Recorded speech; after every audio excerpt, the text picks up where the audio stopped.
All right, here is part 3 of your fall final review. There are a few mistakes on this one, of course. So this actually should say CNA, not CAN. So in the figure, angle CNA, this one right here, is congruent to angle WAN, which is this whole thing right here. And we know that CN is congruent to WA. We want to know which congruence statement. This is not a congruence statement either. This is a congruent postulate or a theorem. The congruent statement is triangle ABC. This is the congruent statement right here. This is a congruence postulate or theorem. A bad question all around. So, but we still need to be able to answer a question like this. It says, what congruence postulate or theorem proves that triangle CAN is congruent to WNA? So CAN congruent to WNA. So it's not these two little triangles, it's the overlapping triangles here. Well, those two triangles overlap and they share this right here, which means it's congruent to itself. So this triangle here is congruent to this triangle here by side angle side. Okay. 2 doesn't even tell you what you're supposed to do, it just gives you information. So on number 2, it's what additional information do you need to prove the two triangles congruent is what we're looking for here. So it tells me that angle TRS is congruent to SVU, this one right here, and that RT is congruent to VU. So which other piece of information would allow me to prove these two triangles congruent? All right, so if they tell me that TS is congruent to SU. All right, so I'm going to mark that to see if that's going to help me. So if I do that, that is not enough information because that is two sides and an angle, but that is angle side-side or side-side angle. There's no angle side-side in geometry, so that is not going to work. It is not A. B says VS, and this should be line segment VS, and it's perpendicular to line segment RU. If these are perpendicular, would that be enough? Now, just so that we don't get confused, I'm going to go in here and erase those because that's what A was and it doesn't work for us. So if those were perpendicular, would that be enough? Well, that would tell me that's a right angle and this is a right angle. They would definitely not be congruent by HL, but there is two angles on the non-included side, so that would work by angle side.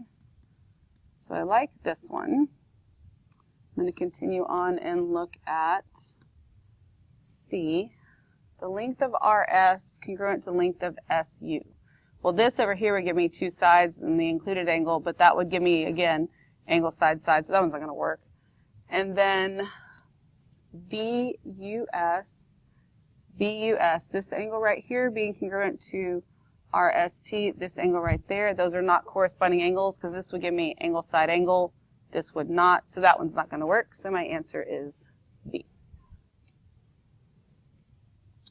Alright, so 3 says, what additional information is needed to prove the triangle is congruent by side, side, side? Okay, so here's one thing I don't really like about some of these questions. They contradict themselves in the way that they are asked. But I did not write these questions. I did not write all of the questions that are on your final. So basically, you should know by looking at this triangle that BD is congruent to itself. So that information isn't needed because you already know it. Nobody has to tell you.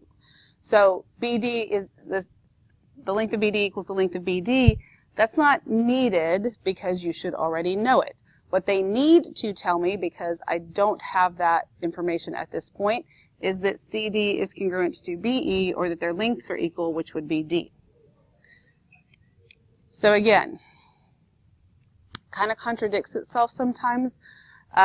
Sometimes they ask you what information would be needed, and then the answer is that you need BD congruent to itself.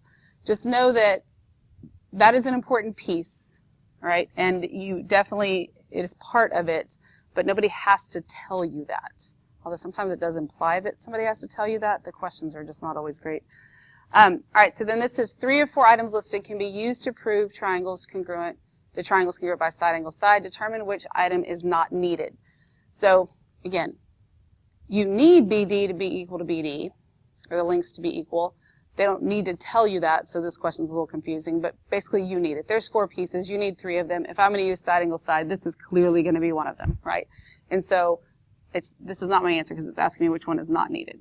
Well, if I'm going to do side angle side, I got to have 2 sets of sides. So that BC, the length of BC being equal to the length of DE, totally need that as well, which means that's not my answer. I only need 1 set of angles. If they tell me that angle C is congruent to angle E, that gives me angle side side. That does not work. CBD being congruent to BDE, that works by side angle side. My answer is D. All right, number 5.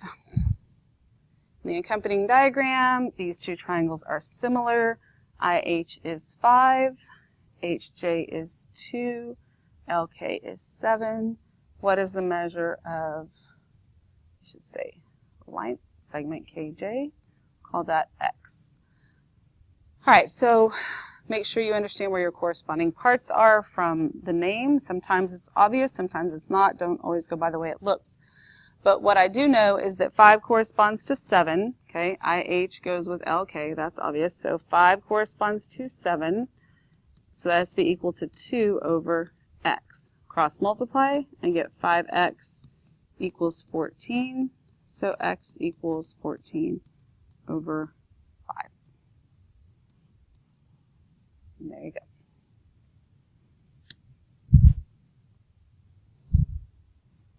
All right, number 6. This is another issue here.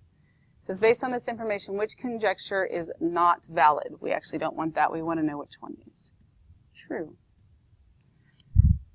All right, so it tells us that YT is 4, TU is 6, DU is 8, ST is 6.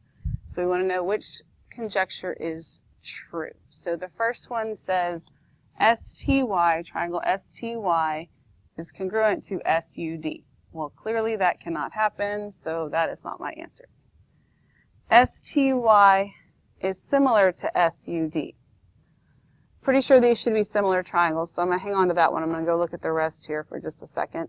The ratio of SY to YD is 2 to 3. I don't know how I'm supposed to know that, so I can't just automatically say it's not true, but here's what's happening here. Since this is 6 and this is 6, this is the midpoint, right?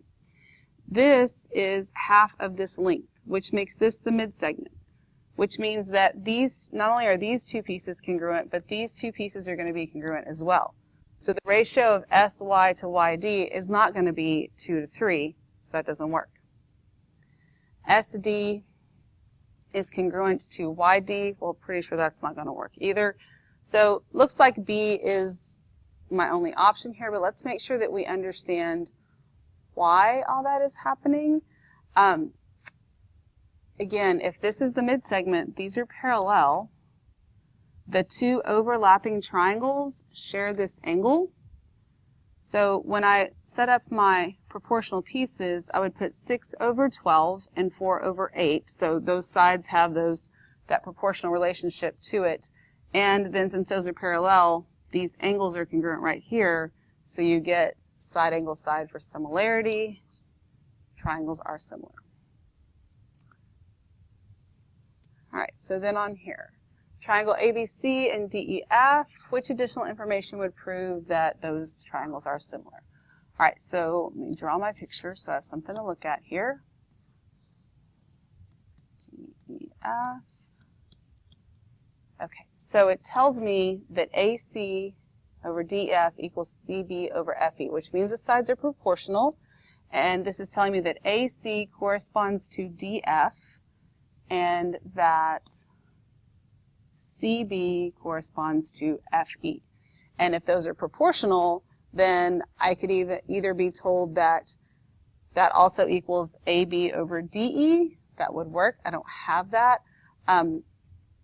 AC being equal to DF doesn't help me. CB being equal to FE doesn't help me. Remember, they could be equal even though they're similar. Their similarity ratio would just be 1, but that doesn't help me prove that they're similar. But another angle would, because again, I could use side angle side similarity, which means it would have to be this angle right here. So C would have to be my middle letter, so angle ACB is congruent to angle DFE. There it is right there. All right, number 8. Given that BE is parallel to CD, which can be used to represent the relationship between the lengths. So if those are parallel, we've got some similar triangles going on, and we've got some proportional pieces. But you got to be careful with your proportional pieces because they still have to correspond correctly. So this first one says W over Y. So this piece over this piece is equal to Z over X. So here's the thing. W and Y are both full sides of a triangle. Z is not a side of a triangle. X is the side of this triangle, but the side of this whole triangle right here is Z plus X. So W over Y would have to be equal to, so this is big triangle over little triangle, would have to be big triangle over little triangle. So this right here is not going to work. That's not a side length. Okay. So then look at B. X over Y, so X over Y, piece of the small one over piece of the small one, is equal to Z, not piece of the small one, whole side of the small one over whole side of the small one is equal to Z, which is a piece of the big one over a whole side of the big one. That does not work over like that. So this is like the bottom over the left. It would need to be the bottom over the left, and that is not what we have, so that does not work. On C, W over Y is equal to X plus Z, which is the same thing as Z plus X, over X. So big triangle over little triangle equals big triangle over little triangle with corresponding pieces. I like C. Let's look at D. X plus Y. I don't know why we would be adding those. Over X equals Z plus W over Z. But again, Z is not a whole side length. This is not one. I could say this piece over this piece equals this piece over this piece, but we don't have those. That's what we're talking about. That's not it. My answer is C. All right, number 9. AC is equal to 12. So this whole thing is 12. AD is 3. AB is X plus 4. Okay, so when I look at this, I know I have a right triangle. I do not know if this is a special right triangle or not. Not every triangle is special, so don't jump in trying to do this. This is set up beautifully for geometric mean. For geometric mean, the hypotenuse of the big triangle gets divided by this altitude into 2 pieces. The things that don't get divided, the legs and the altitude itself, those are the things that would be squared. So this leg, which does not get divided into anything, is what gets squared. So my X plus 4 squared equals the piece of the hypotenuse that's attached to it, which is 3, times the whole thing, which is 12. So now when you square this binomial, you need to square it correctly. That is not x squared plus 16. It is absolutely positively not. And when you plug anything in that has more than one term, you have to put parentheses around it. So when I do this, this is like x plus 4 times x plus 4, which you need to take care of however it makes the most sense to you. Whether it is distribution, FOIL, the box method, whatever it is that you learn, just make sure that you can do it so that you get that x squared plus 8x plus 16 equals 36.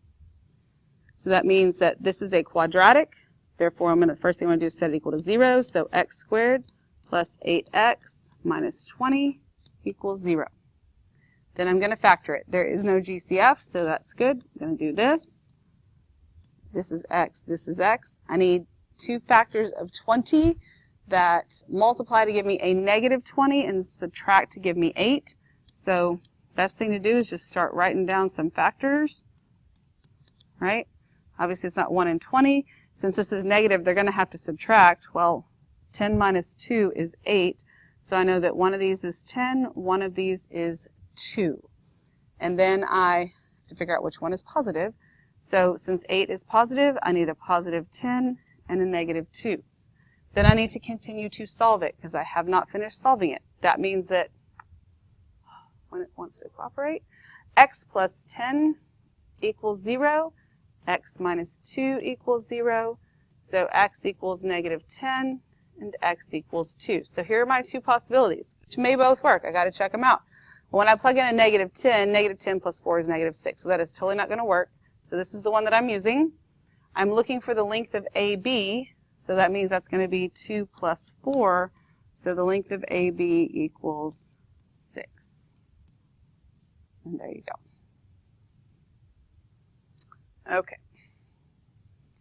I think I'm going to do the back on another video again.